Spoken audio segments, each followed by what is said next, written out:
ভোটের আগেই জামাত ইসলামীকে পরাজিত করতে অতি সূক্ষ্মভাবে বিএনপি সরকার নানান আয়োজন করছে এবং অনেক ক্ষেত্রে মহা আয়োজন করছে। যেহেতু এই মুহূর্তে বিএনপি জামাত একটা ভালো সম্পর্ক, তো স্বাভাবিকভাবে রাজপথে জামাতকে পিটিয়ে ভোট চুরি করতে কঠিন হবে যদি এই অ্যাপারেটাস বজায় থাকে এবং এই অ্যাপারেটাস থাকা অবস্থায় যদি স্থানীয় সরকার নির্বাচন হয়।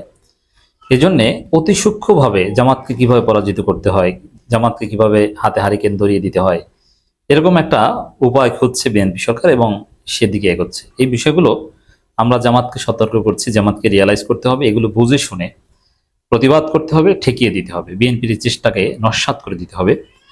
আর যেহেতু এখন বিএনপির সাথে জামাতের সম্পর্ক ভালো, এই জন্য আমরা বিশ্বাস করি যে জামাত টেবিল আলোচনার মাধ্যমেই বিএনপি সরকার এই সব দুর্বিসন্ধি বন্ধ করে দিতে পারবে।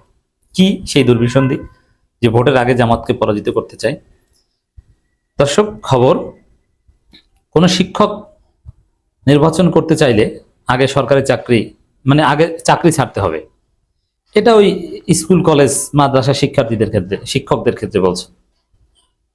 এটা মোটামুটি ভালো আলোড়ন সৃষ্টি করেছে। বিভিন্ন গণমাধ্যম দেখলাম পোল করছে যে আপনি কি একমত যে শিক্ষকরা নির্বাচন করতে চাইলে আগে চাকরি করতে হবে? বিশেষ করে স্থানীয় সরকার নির্বাচনের ক্ষেত্রে এটা বলে, যেহেতু স্থানীয় সরকার নির্বাচন সামনে আসছে, আমি খবরটা একটু প্রথমে জানাই। এটি হচ্ছে বিএনপির জামাতকে ভোটের আগে পরাজিত করার একটা মিশন এবং একটা মহা ষড়যন্ত্র। স্থানীয় সরকার নির্বাচনে শিক্ষকদের অংশগ্রহণ বন্ধে আইন করার আহ্বান জানিয়েছেন শিক্ষা ও প্রাথমিক ও গণশিক্ষা মন্ত্রী ডক্টর আনমা এহসানুল হক মিলন। তিনি বলেন, ভবিষ্যতে এমন ব্যবস্থা করা উচিত যাতে শিক্ষকরা স্থানীয় সরকার নির্বাচনে অংশ নিতে না পারেন। আর যদি কেউ নির্বাচন করতে চান তাহলে আগে শিক্ষকতা চাকরি ছেড়ে দিতে হবে। এই যে খবরটা, এটা জাস্ট একটা বিএনপির মনের ভিতরে লুকিয়ে থাকা একটা চিন্তা। এটা শিক্ষামন্ত্রী জাস্ট উচিত হিসেবে বলেছেন, সামনে সুযোগ পেলে জামাত না ঠেকালে এটা তার আইনে পরিণত করবে। দেখেন, ভেরি সিগনিফিক্যান্ট। বিশ্ববিদ্যালয় শিক্ষক, আবার আরো কিছু অভিজাত শিক্ষক, তাদেরকে নিষেধ করতে পারে না। তাদের মাধ্যমে ঠিকই নির্বাচন করায়, আরো বিভিন্ন ধরনের রাজনীতি করায় এবং তাদের নিজস্ব রাজনীতি নির্বাচন তো আছে, ওই জায়গায় হাত দিতে পারে না। কিন্তু গ্রামে গঞ্জে যারা স্থানীয় সরকার নির্বাচন করে তারা কারা? তারা মাদ্রাসা শিক্ষক, তারা হাই স্কুলের শিক্ষক, তারা এমপিওভুক্ত কলেজের শিক্ষক। এই তো, এখানে সরকারি কলেজের শিক্ষকরা তারা নির্বাচন করতে পারে না, তাদেরকে ঠেকাতে এসে। অথচ অভিজাত ভিআইপি শিক্ষক যারা বিশ্ববিদ্যালয়ে বা উঁচু লেভেলের, তাদেরকে ঠেকানোর কিন্তু উদ্যোগ নেই। এটা কেন জানেন?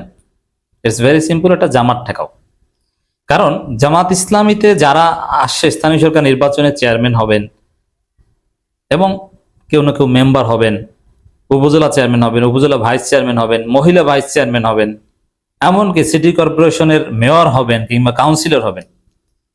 এবং যারা জামাতের পক্ষ থেকে নির্বাচনী প্রস্তুতি নিচ্ছে, জামাত এখন পর্যন্ত যাদেরকে সিলেক্ট করেছে, তারা 95% এমপিওভুক্ত শিক্ষক। এবং জামাতের রাজনীতি করে জামাতের দায়িত্বশীলরা 90% এমপিওভুক্ত শিক্ষক। হাই স্কুলের টিচার, মাদ্রাসা শিক্ষক, বেশিরভাগই মাদ্রাসা শিক্ষক, এবং কিছু কয়েকজন অল্প আছেন যারা কলেজের শিক্ষক, কলেজের প্রিন্সিপাল, একই সাথে জামাতের জেলা আমির অথবা বিভিন্ন পর্যায়ের নেতা, কলেজের সহকারী অধ্যাপক, জামাতের নায়েবে আমির, এভাবেই চলছে। এরাই তো নির্বাচন করবে। অথবা উপজেলা আমির খোঁজ নেন, জামাতের উপজেলা আমির এরা কারা?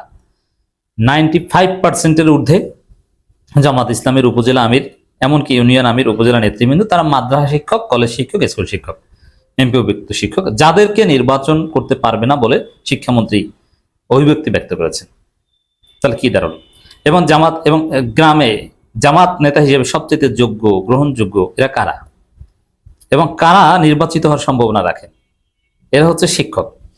যে শিক্ষক মানুষ, আমি এরকম অনেককে চিনি যে জামাত নেতা, সে ইংরেজি শিক্ষক, সে প্রাইভেট পড়াতেন, তার হাজার হাজার স্টুডেন্ট আছে, সে যেখানে চাকরি করেন ওইখানে হয়তো বা 200-300 স্টুডেন্ট, বাট তার কাছে প্রাইভেট পড়ে বিদায় নিয়েছেন বা প্রতিনিয়ত বিদায় নিয়েছে এরকম হাজার হাজার আছে। এমন কোনো জায়গা নাই তার ভক্ত নেই, সবাই তার ভক্ত।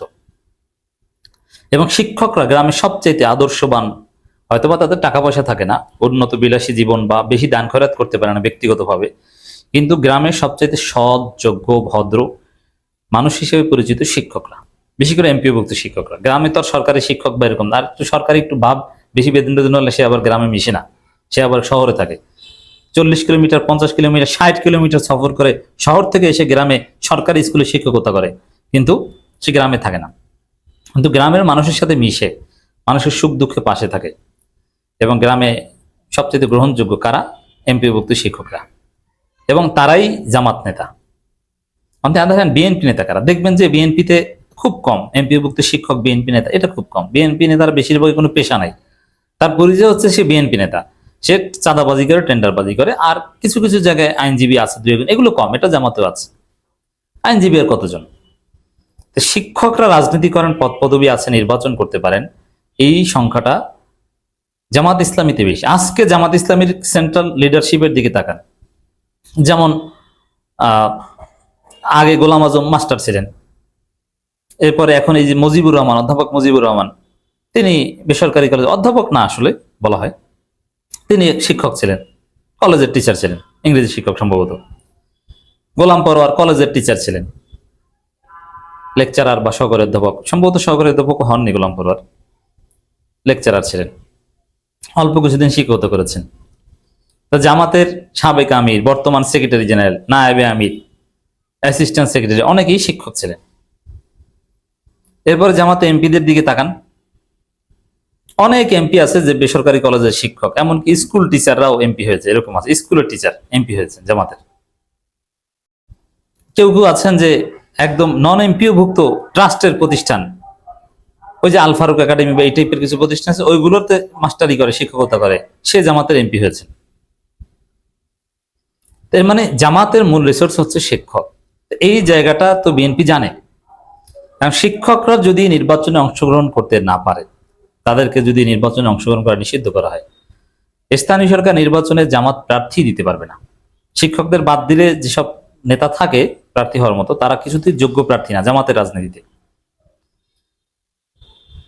এবং সাপোজ জামাতের ফলাফল 90% খারাপ হয়ে যাবে যদি শিক্ষকরা নির্বাচনে অংশগ্রহণ করতে না পারে।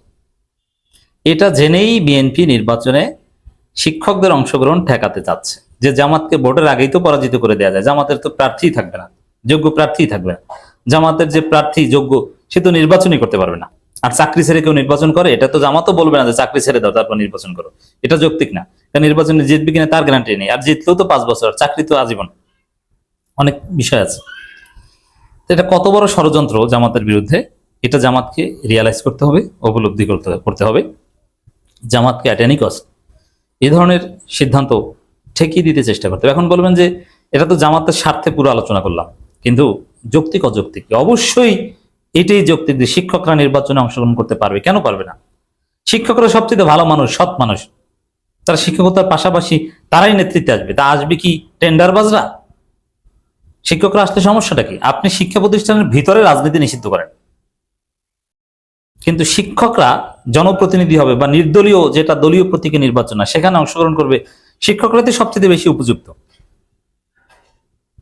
অতএব জামাতকে অ্যাট এনি কস্ট এটা ঠেকাতে হবে।